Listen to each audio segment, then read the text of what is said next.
तो कहानी की शुरुआत एक फैमिली को दिखाते हुए होती, जहाँ पर हम विलियम नाम के एक आदमी को अपनी वाइफ और बेटी केट के साथ उसका बर्थडे सेलिब्रेट करते हुए देखते हैं। डिनर के दौरान केट विलियम से स्पोर्ट्स को कंटिन्यू रखने के लिए बोलती है, जिस पर उसके फादर उसे साथ में स्टडी करने की भी सलाह देते, लेकिन केट का सारा फोकस स्पोर्ट्स पर था, इसीलिए विलियम मान जाता है। दरअसल केट अपने स्कूल की पढ़ाई से ज्यादा अपने स्पोर्ट्स पर ध्यान देती है, जिसमें उसके फादर हमेशा उसको अच्छा परफॉर्म करने के लिए मोटिवेट करते रहते। वहीं दूसरी ओर हमें शहर में एक डैन नाम का स्ट्रीट क्लब दिखाया जाता है, जो क्लब के साथ साथ फेटर बॉयज नाम के एक गैंग का अड्डा भी होता है। इस गैंग के लीडर का नाम डॉनी होता है, जो अपने ऑफिस में एक आदमी को बहुत बुरी तरह से टॉर्चर कर रहा होता है। जब वो आदमी उसके सवालों के जवाब नहीं देता है, तो डॉनी उस आदमी को गोली मार देता है, जिससे वो वहीं पर मारा जाता है। डॉनी एक स्ट्रीट क्लब का मालिक होता है, लेकिन उसका गैंग प्रोस्टिट्यूशन, एक्सप्लॉयटेशन और ट्रैफिकिंग जैसे इलीगल कामों में भी शामिल होता है, और ये गैंग पैसों के लिए कुछ भी कर सकता है। किसी को भी मारना इनके लिए आम बात होती है। खैर, डॉनी के दो बेटे होते हैं। बड़े बेटे का नाम रॉरी और छोटे बेटे का नाम डैनी, जिसने अभी अभी इनका गैंग ज्वाइन किया है। इसके बाद डॉनी डैनी को एक गन देता है और कहता है कि आज तुम गैंग ज्वाइन करके एक मर्द बन गए हो और इस गन से एक मर्डर करना है, जिसके बाद ही वो उनके गैंग में शामिल हो सकते। अब डॉनी रॉरी को उसके साथ भेजता है और उसका ध्यान रखने को कहता है। फिर डैनी अपने भाई रॉरी और कुछ आदमियों के साथ अपना पहला मर्डर करने के लिए क्लब से बाहर चला जाता है। वहीं हम केट को देखते हैं, जिसका आज स्कूल में मैच होता है, जिसमें वो काफी अच्छा परफॉर्म करती है। विलियम उसको लेने आया होता है। रास्ते में विलियम केट की काफी तारीफ करता है और साथ में कहता है कि तुम स्पोर्ट्स के साथ साथ लॉ भी कर सकती हो, क्योंकि तुम्हारे पास फ्यूचर में इनकम सोर्स भी होने चाहिए। लेकिन केट साफ साफ मना कर देती है। खैर, अब विलियम केट को कार में छोड़कर एक मैक्सिकन रेस्टोरेंट के अंदर खाना लेने चला जाता है, और जब वो खाना ऑर्डर कर रहा होता है, इतने में बाहर फेटर बॉयज आ जाते हैं, जहाँ रोरी और उसके आदमी, जिन्होंने अपना चेहरा मास्क से ढका होता है, वो केट को कार से बाहर निकालते हैं और रोरी डैनी से उसको शूट करने को कहता है। केट उनसे अपनी जान की भीख मांगती है, लेकिन किसी को भी उसके ऊपर दया नहीं आती, जिसके बाद डैनी उसको शूट कर देता है। अब गोली की आवाज सुनकर विलियम जल्दी से बाहर जाता है, पर तब तक केट मर चुकी होती है। विलियम बाहर आकर डैनी पर झपटता है और उसका मास्क उतारकर उसका चेहरा देख लेता है। वहीं रॉरी अपनी गैंग के साथ वहां से भाग निकलता है, लेकिन विलियम डैनी को पकड़ लेता है। लेकिन डैनी भी उसके सर पर हमला करके वहां से भागने लगता है, पर तभी वहां पर पुलिस आ जाती है, जो उसे वहीं पर अरेस्ट कर लेती है, जिसके बाद केट को अस्पताल लाया जाता है, पर डॉक्टर्स उसको बचा नहीं पाते, जहां विलियम और उसकी वाइफ अपनी यंग बेटी की मौत से टूट जाते हैं। विलियम और उसकी वाइफ की ये जुडिशियल सिस्टम भी कोई हेल्प नहीं कर पाता, क्योंकि उनको बताया जाता है कि डैनी ने अपना क्राइम कन्फेस नहीं किया है और उसके खिलाफ कोई भी विटनेस या सबूत नहीं है, इसीलिए उसे बस 5 से 7 साल की सजा हो, और अगर उसका बर्ताव अच्छा रहा तो वो मात्र 3 साल के अंदर आजाद हो जाएगा। अब विलियम गुस्से में कहता है कि उसने मेरी बेटी को मारा है, उसे कम से कम फांसी या उम्र कैद की सजा होनी चाहिए। लेकिन जुडिशियल सिस्टम के हिसाब से ये लास्ट डिसीजन होता है, और उनका मानना है कि जब तक वो जेल में रहेगा तो कम से कम बाहर क्राइम नहीं होंगे। जहां अब कोर्ट ट्रायल में विलियम नोटिस करता है कि डैनी के चेहरे पर उसकी बेटी को मारने का कोई भी रिग्रेट नहीं था, इसीलिए वो खुद उसको सजा देने का मन बना लेता है और कोर्ट में अपना बयान बदल लेता है। अब बिना किसी विटनेस की वजह से डैनी को छोड़ दिया जाता है। वहीं अब कोर्ट से बाहर आकर डैनी अपने भाई रॉरी से मिलता है, जो उसको देखकर काफी खुश होता है। साथ ही में सारा गैंग बहुत खुश होता है। इनके फादर भी वहां पर मौजूद होते हैं, जो डैनी से कहते हैं कि तुम इस गैंग में शामिल हो गए और अपने स्ट्रीट क्लब में उसके लिए एक पार्टी रख। दूसरी ओर विलियम अब डैनी और उसके गैंग को फॉलो करना शुरू कर देता। वो उनकी हर एक हरकत पर नजर रखता और उसे अब उनके स्ट्रीट क्लब की लोकेशन भी पता चल गई, इसीलिए विलियम रोज अपनी कार में उस क्लब के बाहर आने लगता है। और एक दिन उसे डैनी वहां पर अकेला बाहर आता हुआ दिखाई देता। उसे देखते ही विलियम के अंदर का शैतान बाहर आ जाता है और वो अपनी बेटी को याद करते हुए उसके ऊपर अपनी कार चढ़ा देता है, जिससे डैनी जख्मी हो जाता है, लेकिन वो अभी भी जिंदा होता है। इसलिए विलियम अपनी कार से उतरकर एक बेसबॉल बैट से उसके ऊपर कई बार वार करता है, जिससे वो वहीं पर मारा जाता है। उसे मारने के बाद विलियम वहां से निकल जाता है इसके बाद वो अपने घर आता है। वो अपनी कार को साफ करता है और अंदर चला जाता है, जहाँ उसकी वाइफ अपनी बेटी की बर्थडे वाली वीडियो देख रही होती। विलियम को ये रियलाइज होता है कि उसने किसी की जान ले ली है। फिर विलियम अपनी वाइफ को बिना कुछ बताए नहाने के लिए चला जाता है, ताकि उस पर कोई फोरेंसिक एविडेंस ना रह जाए, और दोनों अपनी बेटी को याद करते हुए सो जाते हैं। उधर रॉरी फेटर बॉयज के साथ क्लब में आता है और इस महीने की शॉपकीपर से की गई वसूली का पैसा डॉनी को दे, जिस अमाउंट को देखकर वो काफी ज्यादा गुस्सा होता है और कहता है कि ये कलेक्शन बहुत कम है, जिसके बाद वो लोगों से और हार्ड तरीके से डील करने को कहता है। अब डॉनी के ऑफिस से बाहर आते ही रॉरी को उसके कुछ गैंग मेंबर्स बताते हैं कि डैनी का मर्डर हो गया है, और बिना देरी के रॉरी मर्डर की लोकेशन पर चला जाता, जहाँ पर वो पुलिस को उसकी डेड बॉडी उठाते हुए देखता है। रॉरी को यकीन नहीं होता कि उसके छोटे भाई को किसी ने मार दिया है, इसीलिए वो गुस्से में पुलिस वालों से लड़ने लगता है, लेकिन उसका खास आदमी और क्लब का बाउंसर जैक उसको रोक लेता है और उसे वहां से ले जाता है। अगले दिन हमें विलियम को दिखाया जाता है, जहाँ नीलचैन नाम का एक पुलिस सार्जेंट विलियम के घर आता है। तभी उसकी वाइफ वहां पर आ जाती है। नीलचैन बताता है कि कल रात डैनी का मर्डर हो गया है। अब क्योंकि विलियम एक रिटायर्ड आर्मी ऑफिसर था और उसके पास डैनी को मारने का मोटिव भी है, इसीलिए नीलचैन उससे पूछता है कि कल रात आप कहां पर थे, जिस पर विलियम की वाइफ पुलिस से कहती है कि विलियम कल सारी रात यहीं पर था और उसका इस मर्डर से कोई लेना देना नहीं है, जिस पर वो उन्हें शहर ना छोड़ने का बोलकर वहां से चला जाता है। दूसरी ओर क्लब में रॉरी और जैक अपने सभी गैंग मेंबर्स को इकट्ठा करता है और कहता है कि मेरे भाई के कातिल को जल्दी ढूंढो। रॉरी को गुस्से में देखकर उसके स्ट्रीट क्लब में काम करने वाली एक स्ट्रिपर उन्हें बताती है कि एक आदमी कुछ दिनों से लगातार अपनी कार से उनके क्लब के बाहर आ रहा था, और जब रॉरी उसे विलियम की फोटो दिखाकर पूछता है कि क्या ये वही आदमी है, तो वो स्ट्रिपर उसको पहचान लेती है। रॉरी अपने गैंग मेंबर्स के साथ विलियम को ढूंढने के लिए निकल जाता है। वहीं विलियम एक कैफे के बाहर बैठा अपने लैपटॉप पर काम कर रहा होता है। रॉरी और उसका साथी पीछे से विलियम के ऊपर अटैक करते हैं, लेकिन विलियम किसी तरह उनसे बचता हुआ वहां से भाग जाता है। रॉरी और उसका साथी उसका पीछा करते हैं और बदकिस्मती से वो दोनों विलियम को घेर लेते हैं। वो दोनों उस पर भारी पड़ते हैं, वो उसे जमीन पर गिरा देते हैं। रॉरी उस पर गन तानकर उस पर गोली चलाने वाला होता है कि तभी विलियम उसके साथी की गर्दन तोड़ देता है। अब रॉरी उसके ऊपर शूट करने लगता है, पर तभी विलियम पेट्रोलिंग कर रहे कुछ पुलिस वालों तक पहुंच जाता है और रॉरी पुलिस को देखकर वहां से भाग जाता है। विलियम भागता हुआ अपने घर पर जाता है और घर के सारे खिड़की दरवाजे लॉक करने लगता है, क्योंकि उसको यकीन होता है कि फेटर बॉय उसके घर तक जरूर आएंगे। जहां उसको डरा हुआ देखकर उसकी वाइफ उसे पुलिस ऑफिसर नीलचैन को फोन करने के लिए बोलती, जिसके बाद विलियम अपनी वाइफ की बात मानकर नीलचैन को कॉल करके अपने घर आने को बोलता। वहीं नीलचैन और बाकी पुलिस वालों को फेटर बॉयज गैंग के दूसरे मेंबर की डेड बॉडी भी मिल जाती है और पुलिस इसे सीरियल क्राइम या गैंग वॉर की तरह ट्रीट करने लगती है। जहां नेक्स्ट सीन में हम नीलचैन को विलियम के घर पर देखते हैं। नीलचैन उससे कहता है कि मेरे पास अभी कोई एविडेंस तो नहीं है, पर मैं श्योर हूँ कि इन दोनों मर्डर्स में तुम्हारा हाथ जरूर है। साथ ही में नीलचैन कहता है कि मुझे तुम्हारी बेटी के मरने का दुख है, लेकिन उसने डैनी को मार के रॉरी और पूरे फेटर गैंग से लड़ाई शुरू कर दी है और वो लोग तुम्हें मारे बिना नहीं रुकने वाले हैं। नीलचैन कहता है कि वो जानता है कि विलियम ने आर्मी में सर्व किया है और वो लड़ सकता है, पर उसे इस वक्त अपनी वाइफ की भी चिंता करनी चाहिए और वो अपने 2 पुलिस ऑफिसर्स को उनके घर के बाहर सिक्योरिटी के लिए अपॉइंट कर। साथ ही में कहता है कि अगर तुमने मर्डर्स किए हैं तो मैं तुमको सजा दिलवा कर ही रहूंगा। इतना कहकर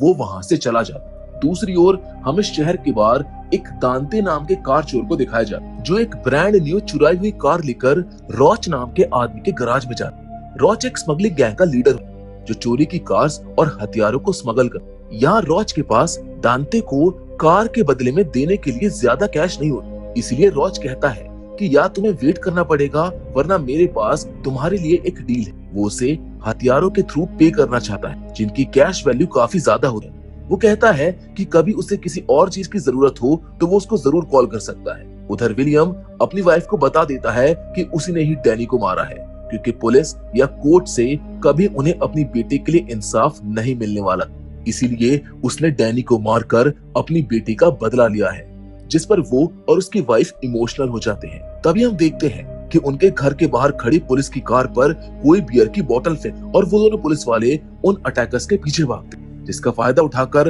रॉरी और डॉनी विलियम के घर में घुस जाते हैं और उनके ऊपर गन तान देते हैं। यहाँ डॉनी विलियम और उसकी वाइफ को अपना इंट्रोडक्शन देता है, जिसके बाद वो पहले विलियम की वाइफ को और फिर उसको गोली मार देते हैं। रॉरी और डॉनी वहां से चले जाते हैं। वहीं सिर में गोली लगने की वजह से उसकी वाइफ वहीं पर दम तोड़ देती है, लेकिन विलियम अभी भी जिंदा होता है और वो किसी तरह फोन तक पहुंचकर 911 पर कॉल कर देता है। और जब उसको होश आता है तो वो अकेला अस्पताल में होता है और वो अपनी वाइफ और बेटी को याद करके रोने लगता है, क्योंकि अब वो बिल्कुल अकेला रह गया है।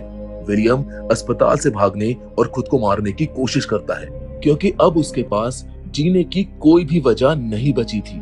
लेकिन हॉस्पिटल का स्टाफ उसे संभाल कर उसे शांत करता है। शांत होने पर ऑफिसर नील चेन विलियम से मिलने आता है और कहता है कि उसका गोली लगने के बाद भी बच जाना किसी मिरेकल से कम नहीं है। जिसके बाद वो उसे रिकवर होकर एक नई लाइफ शुरू करने को कहता है। साथ ही में कहता है कि मैं तुम्हारे जिंदा होने की न्यूज बाहर लीक नहीं करूंगा, ताकि डॉनी और उसका गैंग दोबारा कभी तुम्हारे पीछे ना आए। खैर, अब काफी ट्रीटमेंट और थेरेपी के बाद विलियम फिर से चलने लगा और वो एक जेनेटर की यूनिफॉर्म चुराकर अस्पताल से भाग निकलता है, क्योंकि उसकी लाइफ का अब बस एक ही मोटिव रह गया है, जो कि उस पूरे गैंग से बदला लेना है। अब अस्पताल से भागकर विलियम एक होटल में रूम लेता, जहां वही कार चोर दांते भी रुका होता। दांते विलियम को एक रूम के बाहर से सूटकेस को घसीटते हुए देखता, जिसके अगले दिन वो उसे बैंक में से अपना अकाउंट खाली करके बाहर आते हुए भी देखता है। ये सब देखकर उसे विलियम एक बड़ा इंटरेस्टिंग आदमी लगे और वो उसकी फेटे बॉयज के साथ हिस्ट्री का पता करके उसे हेल्प ऑफर कर। विलियम उससे कोई भी हेल्प लेने के लिए मना कर देता है, पर कुछ देर के बाद ही वो उससे किसी गन सेलर का पता मांग, जिस पर दांते उसे अपना गन कलेक्शन दिखाता और विलियम उन गन्स को सिलेक्ट करने लगता है। दांते उसको बताता है कि 3 साल पहले उसके भी फेटा बॉय से लड़ाई हुई थी और उन्होंने उसे शोल्डर में गोली मारी थी, साथ ही उसके कजन को भी मार दिया था। इसीलिए उनसे लड़ाई में तुम्हें मेरी जो भी हेल्प चाहिए होगी वो मैं जरूर करूंगा। विलियम अपने कैश से सारी गन्स, एक कार और एक जैकेट खरीद लेता है, जिसके बाद वो कार लेकर शूटिंग प्रैक्टिस करने के लिए एक खाली मैदान में जाता है। कई दिन की एक्सरसाइज और डेली वेपन ट्रेनिंग के बाद विलियम फिर से अपने आर्मी के दिनों की फॉर्म में आने लगा और पूरी तरह से प्रिपेयर्ड होने के बाद विलियम अपनी वाइफ और बेटी की ग्रेव पर फूल रखने जाता है, जिसके बाद वो अपने रिवेंज पर निकल पड़ता है। दूसरी ओर रॉरी डॉनी के पास कलेक्शन को लेकर जाता है।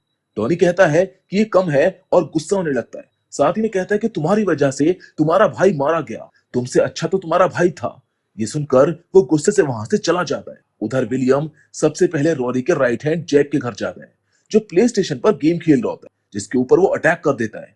जैक विलियम से फिजिकली काफी स्ट्रांग होता है, पर वो विलियम के रेज का सामना नहीं कर पाता है, जिसके चलते विलियम उसको मार देता है और वहां से चला जाता है। कुछ घंटों के बाद पुलिस को जैक की डेड बॉडी मिल जाती है और नीलचैन समझ जाता है कि विलियम फिर से अपने रिवेंज पर निकल चुका है। इसीलिए वो डॉनी से मिलने क्लब में जाता है। वो डॉनी से कहता है कि विलियम अभी मरा नहीं है और वो तुम्हारे गैंग से बदला लेने जरूर आएगा। अब क्योंकि पुलिस डिपार्टमेंट आगे इस शहर में कोई खून खराबा नहीं चाहता। साथ ही में नीलचंद कहता है कि रॉरी को कुछ दिनों के लिए अंडरग्राउंड कर दो, पर डॉनी कहता है कि उसे खुद को डिफेंड करना आता है, इसीलिए नीलचंद वहां से चला जाता है। वहीं विलियम अब अपने घर जाता है, जहां पहले से नीलचंद उसका इंतजार कर रहा था। विलियम नीलचंद पर गन तान देता है, जहां नीलचंद विलियम को समझाने की बहुत कोशिश करता है, पर विलियम के सर पर अब खून सवार था। वो उसकी एक नहीं सुनता और कहता है कि एक बार मैं उस गैंग को खत्म कर दूं, फिर आप मुझको जेल में डाल देना या मैं खुद जेल चला जाऊंगा।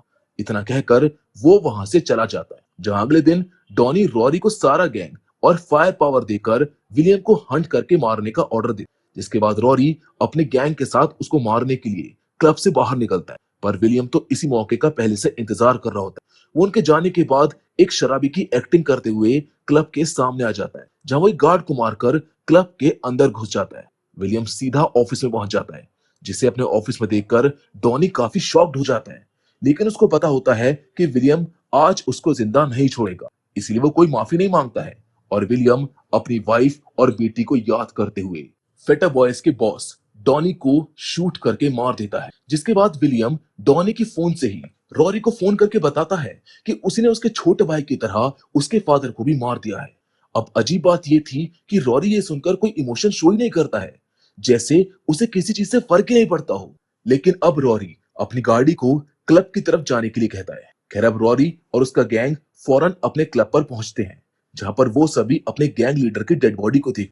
यह रॉरी अपने फादर को मरा हुआ देखकर उनके बारे में भला बुरा बोलने लगता है, लेकिन विलियम अभी भी उनके क्लब में ही होता है।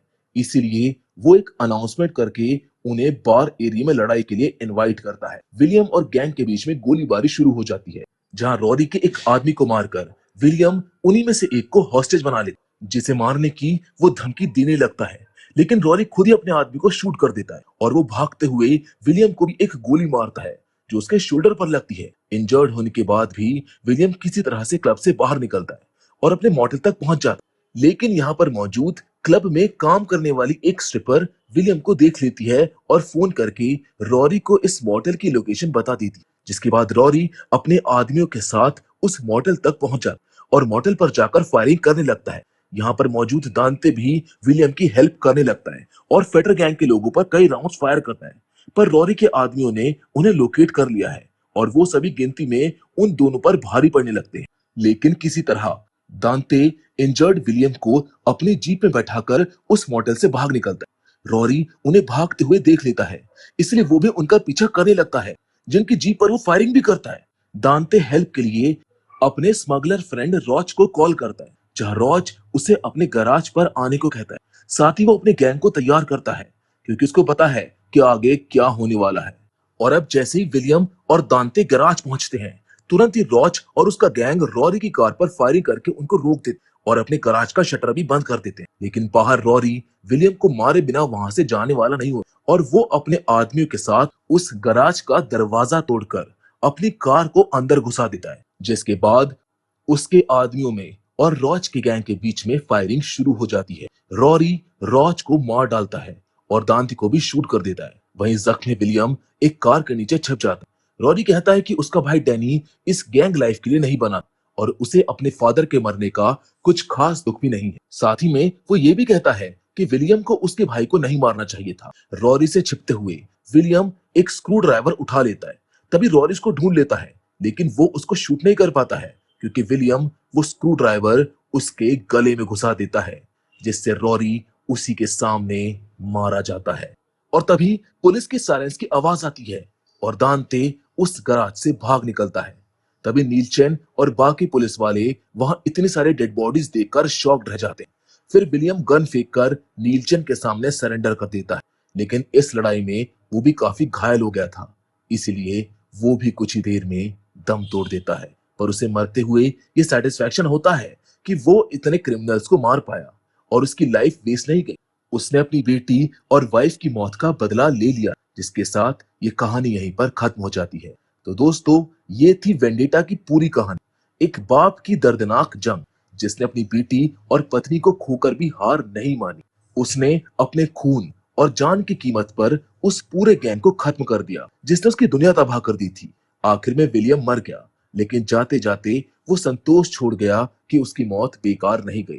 कभी कभी इंसाफ पाने के लिए इंसाफ कानून से ऊपर उठ जाता है और वहीं से शुरू होती है बदले की असली दास्तान, जिसको कहा जाता है वेंडेटा।